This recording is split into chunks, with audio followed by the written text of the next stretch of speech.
Property consultant पर भरोसा करें, उसके थ्रू प्रॉपर्टी की सेल परचेज करें, चाहे वो किसी बिल्डर से ही क्यों ना ले रहे हैं। डायरेक्ट जब कोई बंदा प्रॉपर्टी की सेल परचेज करता है, प्रॉपर्टी की ट्रांजैक्शन करता है, तो उसमें कौन कौन से अहम डॉक्यूमेंट इन्वॉल्व होते हैं? अगर वो लीज फाइल ले रहा है तो लीज फाइल वो अपने टाउन के रजिस्ट्रार से, जो बोर्ड ऑफ रेवेन्यू का रजिस्ट्रार होगा, वहां से जो है उसकी जो है वो सेल डीड बनवाएगा। ये 8 चीजें हैं, ये होना बहुत जरूरी है। तो लीज प्रॉपर्टी का जो ट्रांसफर का अमल है वो कैसे मुकम्मल किया जाता है? उसमें लेने के बाद चंद बिल्डिंग कंट्रोल अथॉरिटी से एनओसी ऑफ सेल मिलता है। वो एनओसी ऑफ सेल होना जरूरी है और सर्वे लैंड पर होना जरूरी है और उसकी ऑनरशिप होनी जरूरी है। तो प्लॉट बुक करवा रहा है तो उसको बिल्डर से क्या क्या चीजें तलब करनी चाहिए? देखने को चीजें बिल्कुल क्लियर नजर आ रही होती हैं। एक आम बंदे के सामने आप कोई भी प्रॉपर्टी डॉक्यूमेंट रखोगे ना, वो बोलेगा हाँ भाई ये तो सारी एनओसी भी है इसके पास जो है वो सर्वे। बिस्मिल्लाहिर्रहमानिर्रहीम, अस्सलाम वालेकुम ख़वातीन और हज़रात, मैं हूं नैयर अब्बास प्रॉपर्टी वाला और आप देख रहे हैं रियल्टर ऑनलाइन। जैसे कि आप जानते हैं कि रियल्टर ऑनलाइन के प्लेटफॉर्म से हमेशा आपको नए नए प्रोजेक्ट्स के बारे में बताया गया, आपको प्रॉपर्टी की सेल परचेज के बारे में बहुत सारी इंफॉर्मेशन दी गई। प्रॉपर्टी की सेल परचेज में एक बहुत अहम जो पार्ट होता है वो होता है डॉक्यूमेंटेशन का, क्योंकि आपने करोड़ों रुपए की प्रॉपर्टी खरीदे हो, उसके अंदर अगर 1 लाख रुपए का कोई डॉक्यूमेंट बन रहा है और वो डॉक्यूमेंट सही ना हो तो आपकी वो करोड़ों अरबों रुपए की प्रॉपर्टी बेकार हो सकती है डॉक्यूमेंटेशन के खराब होने की वजह से। तो डॉक्यूमेंटेशन प्रॉपर्टी की सेल परचेज में बहुत अहम रोल प्ले करते हैं। तो आज हमारे साथ स्टूडियो में मौजूद हैं जनाब एहसन खान साहब, जो कि एक डॉक्यूमेंटेशन एडवाइजर है, real estate documentation advisor consultant है, और इनसे हम बात करेंगे कि प्रॉपर्टी की सेल परचेज में कौन कौन से डॉक्यूमेंट्स इन्वॉल्व होते हैं। जब आप कोई प्रॉपर्टी अपने नाम ट्रांसफर करवा रहे होते हैं तो आपको किन किन डॉक्यूमेंट्स का ख्याल रखना पड़ता है, और जब आप किसी नए प्रोजेक्ट में बुकिंग करा रहे होते हैं, कोई प्लॉट बुक करा रहे होते हैं, कोई फ्लैट बुक करा रहे होते हैं, तो उस वक्त आपको कौन कौन सी चीजें चेक करनी होती हैं, फाइल में क्या क्या चीजें होनी जरूरी हैं। तो आइए बात करते हैं जनाब एहसन खान साहब से। एहसन खान साहब, बहुत बहुत शुक्रिया आपका कि आप हमारे पास तशरीफ लाए और आप हमारे आज सामीन को बताएंगे, नाजरीन को, प्रॉपर्टी डॉक्यूमेंटेशन के बारे में। जी नैयर भाई, बहुत बहुत शुक्रिया, नवाजिश आपकी जो है नेक तमन्नाओं का। जी एहसन भाई, आप हमें हमारे देखने वालों को ये बताएं कि जब कोई बंदा प्रॉपर्टी की सेल परचेज करता है, प्रॉपर्टी की ट्रांजैक्शन करता है, तो उसमें कौन कौन से अहम डॉक्यूमेंट इन्वॉल्व होते हैं? अच्छा नैयर भाई, इसमें डिपेंड करता है कि किस किस्म की प्रॉपर्टी वो ले रहा है ना। अगर वो लीज फाइल ले रहा है तो लीज फाइल वो अपने टाउन के रजिस्ट्रार से, जो बोर्ड ऑफ रेवेन्यू का रजिस्ट्रार होगा, वहां से जो है उसकी जो है वो सेल डीड बनवाएगा। अच्छा, इसके साथ जो डिपार्टमेंट उस सोसाइटी को ऑन करता है, मिसाल के तौर पर केडीए, एमडीए, जो लैंड गिविंग अथॉरिटी अगर उसको ऑन करती है, या उसको कोई प्राइवेट बिल्डर ऑन करता है, या उसको कोई कोऑपरेटिव सोसाइटी ऑन करती है, इसकी जिसे आप कहते हो म्यूटेशन, इसका रिकॉर्ड वो उससे ट्रांसफर कराना पड़ेगा और उसको लीज कराना पड़ेगा।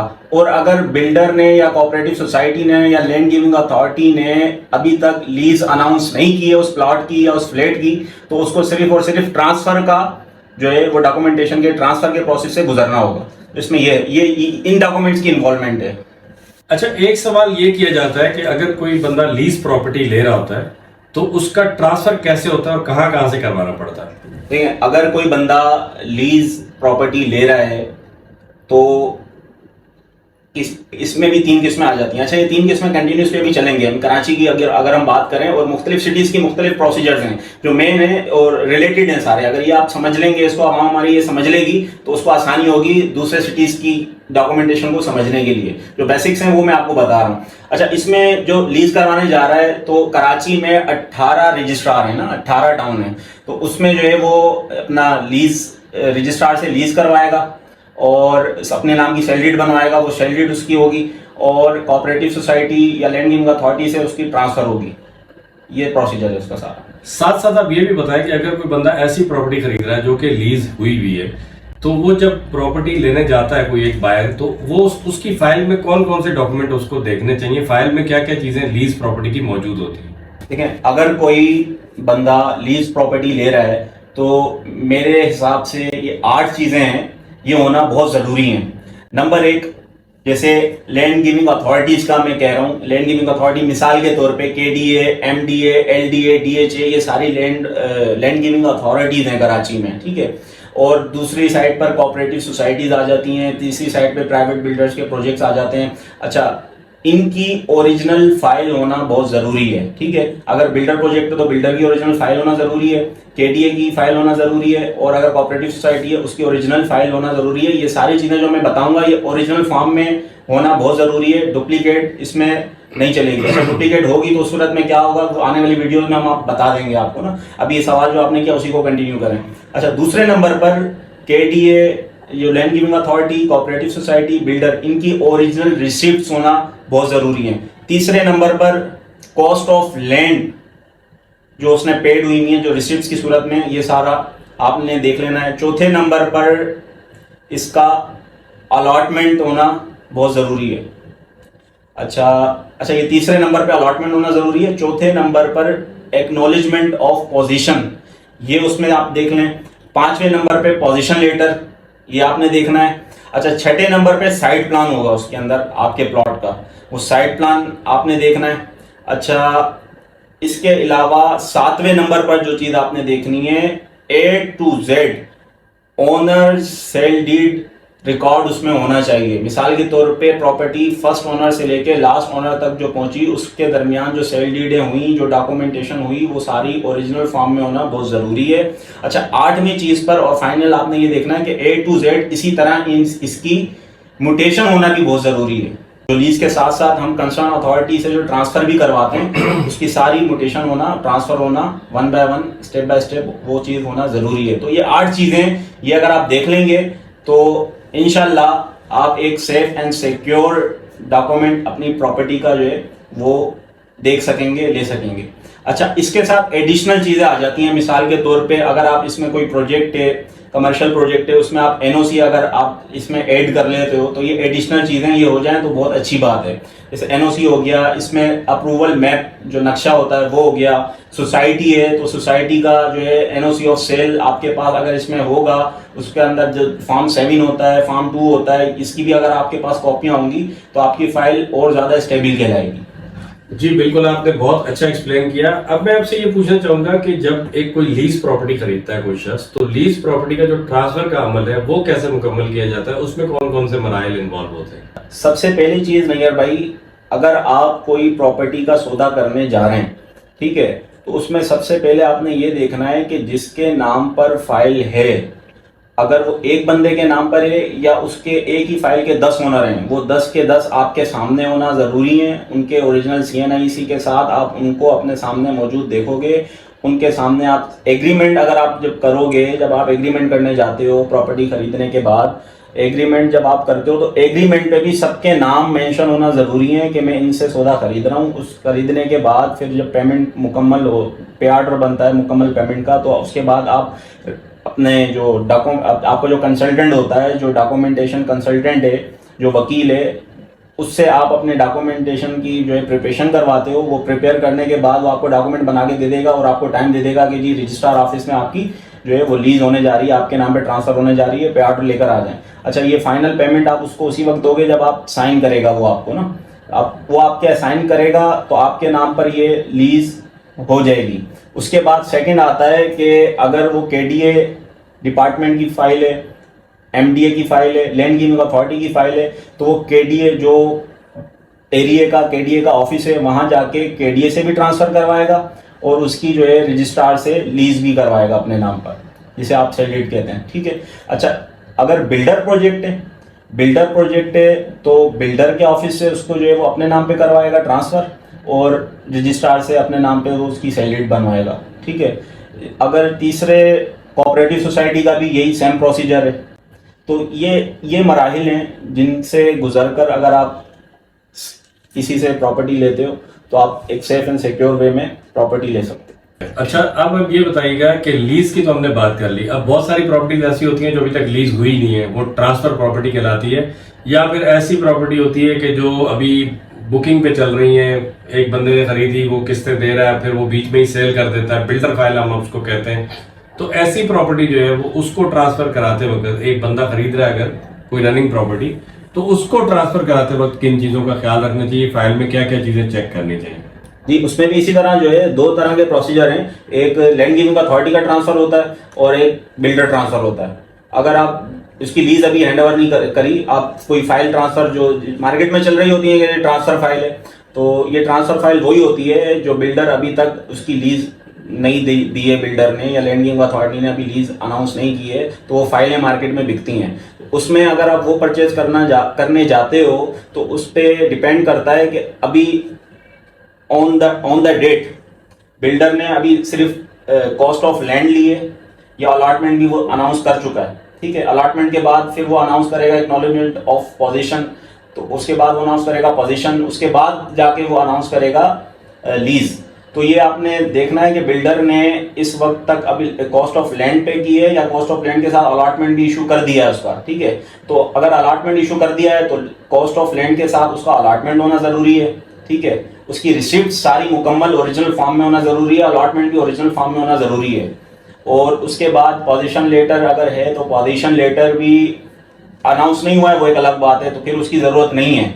अगर बिल्डर ने अभी तक अनाउंस ही नहीं किया पोजीशन लेटर या अलॉटमेंट लेटर, सिर्फ उसकी जो सेल परचेज मार्केट में हो रही है कॉस्ट ऑफ लैंड्स की बेस पर ही जो है सेल परचेज हो रही है, तो वो कॉस्ट ऑफ लैंड चेक करके ये सारी चीजें चेक करने के बाद अपने नाम पे कंसर्न ऑफिस से, कंसर्न ऑफिस वही लैंड गिविंग अथॉरिटी का केडीए एमडीए का कंसर्न ऑफिस से अपने नाम पे ट्रांसफर करा लेगा। तो मजीद जो रसीदें होंगी बकाया उसको अपने नाम से दे, या अलॉटमेंट चाहे तो अपने नाम पे निकलवाए, ट्रांसफर कराएगा, ये सारे जो है रिसिप्ट्स चेक करने के बाद। बहुत बहुत शुक्रिया। अब मैं आपसे आखिरी सवाल ये पूछना चाहता हूँ कि एक आम आदमी जब किसी भी बिल्डर प्रोजेक्ट में जाके कोई चीज बुक करवाता है, चाहे वो प्लॉट बुक करा रहा है, चाहे वो फाइल बुक करवा रहा है, चाहे कोई वो प्लॉट बुक करवा रहा है, तो उसको बिल्डर से क्या क्या चीजें तलब करनी चाहिए? अच्छा नैयर भाई, इसमें ये देखा जाएगा कि इसमें भी कैटेगरीज हैं। अगर वो प्लॉट ले रहा है बिल्डर से, अगर वो शॉप ले रहा है और कोई फ्लैट ले रहा है, ठीक है। जो रेजिडेंशियल प्रोजेक्ट है उसका जो हाउसिंग स्कीम है उसका प्रोसीजर अलग है। जो हाउसिंग स्कीमें हैं वो बेसिकली सर्वे लैंड पर होनी चाहिए। सर्वे लैंड के साथ साथ उससे जो आप तलब करोगे उससे आप ऑनरशिप, सबसे पहले आप ऑनरशिप बोलोगे कि ये जो आप मिसाल के तौर पे 40 एकड़ पर उन्होंने फेज 1 लॉन्च किया है, तो आप उनसे सवाल करोगे कि जी ये आपका प्रोजेक्ट कितने एकड़ पर है जिसकी आप जो है एडवर्टाइज कर रहे हो या जो आप बेच रहे हो। वो कहता है जी ये 40 या 50 एकड़ पर मेरा प्रोजेक्ट है, और ये फिर आप उससे सवाल करोगे कि ये बिल्डर जो बेच रहा है उसके नाम पर मुकम्मल ये है या किन किन बंदों के नाम पर है ये। तो वो कहेंगे यार हमारे पार्टनर्स हैं उनके नाम पर है या 2-3 बंदों के नाम पर है, वो इसको ऑन करते हैं, तो उनकी ऑनरशिप होना ज़रूरी है। अच्छा, उसी प्रोजेक्ट की रिलेटेड डिपार्टमेंट जो उसको जो है वेरीफाई करता है। अब हर सिटीज़ के अलग डिपार्टमेंट हैं। कराची की हम बात करते हैं तो कराची में सिंध बिल्डिंग कंट्रोल अथॉरिटी जो उसका एक डिपार्टमेंट है, टाउन प्लानिंग डिपार्टमेंट, ठीक है। तो सिंध बिल्डिंग कंट्रोल अथॉरिटी का एनओसी ऑफ सेल उसका होना ज़रूरी है, ठीक है। एनओसी ऑफ एडवर्टाइज और एनओसी ऑफ सेल होना उसका ज़रूरी है।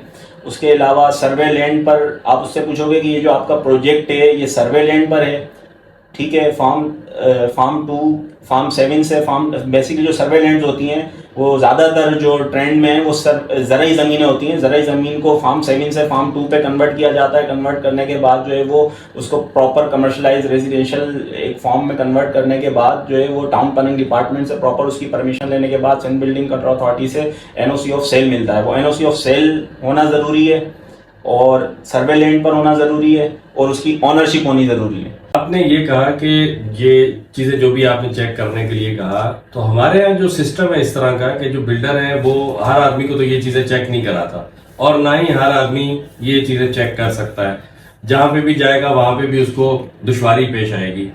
तो कोई भी बंदा जो प्रॉपर्टी लेना चाहता है, अब जाहिर है हर आदमी तो एक जॉब वाला है, बिजनेस वाला बंदा है, वो तो अक्सर उनको टाइम उनके पास शॉर्ट होता है, तो वो किस तरीके से मेक श्योर करे कि वो एक सेफ एंड सिक्योर इन्वेस्टमेंट कर रहा है या नहीं कर रहा है? अच्छा नैयर भाई, ये तो आपने बहुत ही इंटरेस्टिंग एक टॉपिक छेड़ दिया है। और ये जो हम इतनी बातें कर रहे हैं ये बड़ी टेक्निकल बातें हैं, देखने को चीजें बिल्कुल क्लियर नजर आ रही होती हैं। एक आम बंदे के सामने आप कोई भी प्रॉपर्टी डॉक्यूमेंट रखोगे ना, वो बोलेगा हाँ भाई ये तो सारी एनओसी भी है इसके पास जो है वो सर्वे लैंड भी है, वो सारी चीजें जो बताई थी सब मौजूद है, सही तो है। अच्छा, वो उसको वेरीफाई करवाएगा तो वेरीफाई भी हो जाएगा।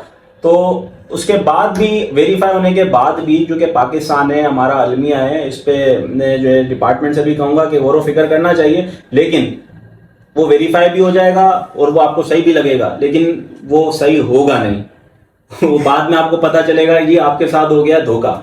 तो ये चीजें कैसी पहचानी जाती हैं, इसके लिए एक्सपीरियंस होना जरूरी है। इससे बचने के लिए बहुत जरूरी है ये बात कि आपका डीलर, आपका एजेंट, आपका प्रॉपर्टी कंसल्टेंट प्रोफेशनली ट्रेंड होना बहुत जरूरी है, उसका एजुकेट होना बहुत जरूरी है, उसको इस सारी बातों की, सारी चीजों की समझ होना बहुत जरूरी है, उसका प्रॉपर एक प्रोफेशनल होना जरूरी है।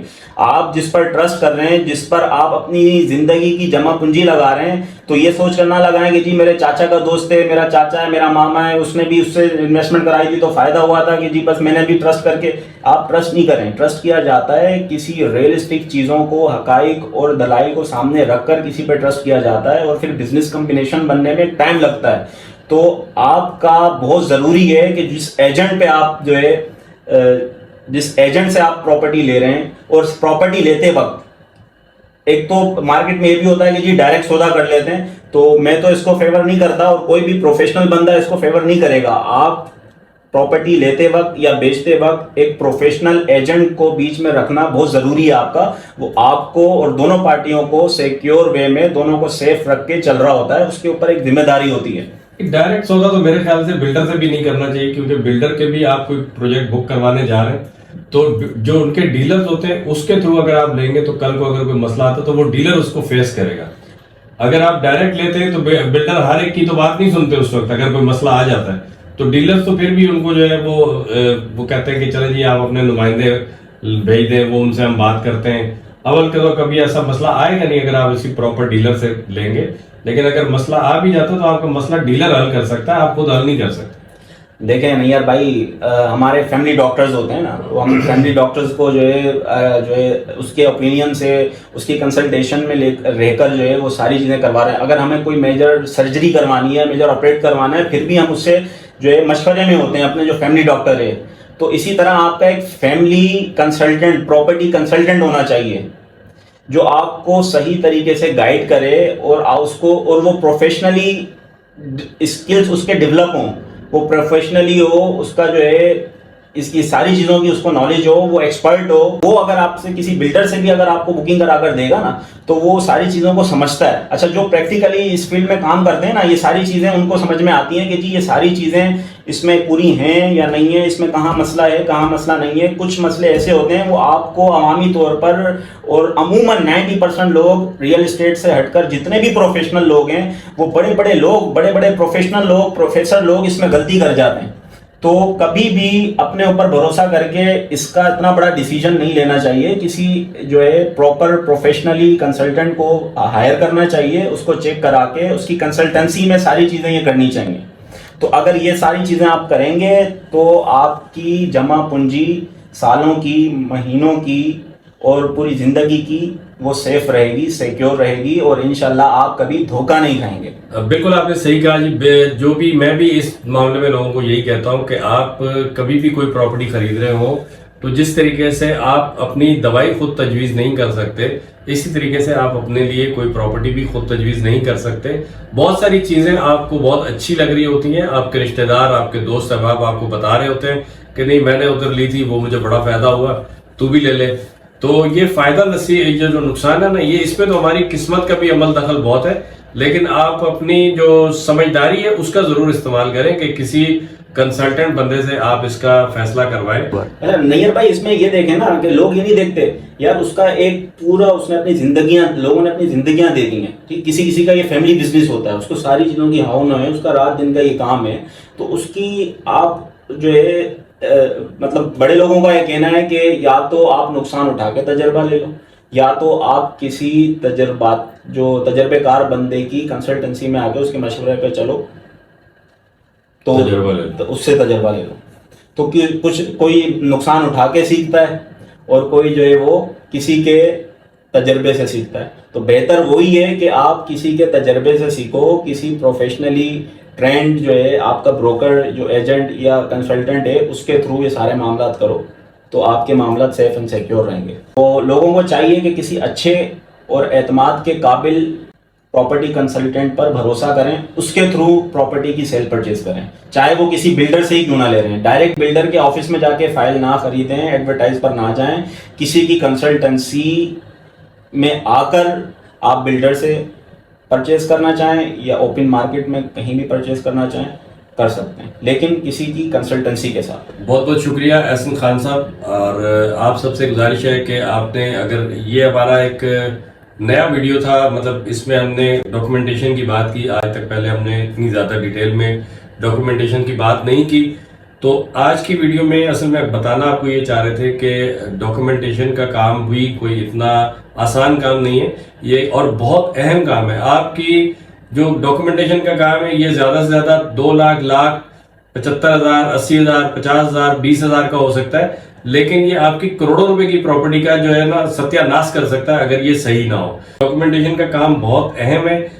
आज मैं आपको इसमें मतलब ये इनवाइट भी करना चाहता हूं कि अगर आपको कोई भी डॉक्यूमेंटेशन का काम है तो उस सिलसिले में भी आप हमारी टीम से रब्ता कर सकते हैं। आपको इंशाल्लाह कोई भी प्रॉपर्टी ट्रांसफर करानी है या कोई भी और डॉक्यूमेंटेशन से रिलेटेड काम है, आप हमसे रब्ता कर सकते हैं। इसके अलावा अगर आपने ये हमारी वीडियो अगर पूरी देखी है तो इसमें कोई चीज़ अगर आपको ना समझ आई हो या कोई ऐसा टॉपिक हो जो कि हमने डिस्कस ना किया हो और आपके जहन में उसके ऊपर बात होना जरूरी है, तो आप वो टॉपिक हमें कमेंट्स में लिखें। इंशाल्लाह अगली वीडियो हम उस टॉपिक पे बनाएंगे। आप क्या चीज़ देखना चाहते हैं, क्या चीज़ आप समझना चाहते हैं, उसके ऊपर हम वीडियो बनाएंगे।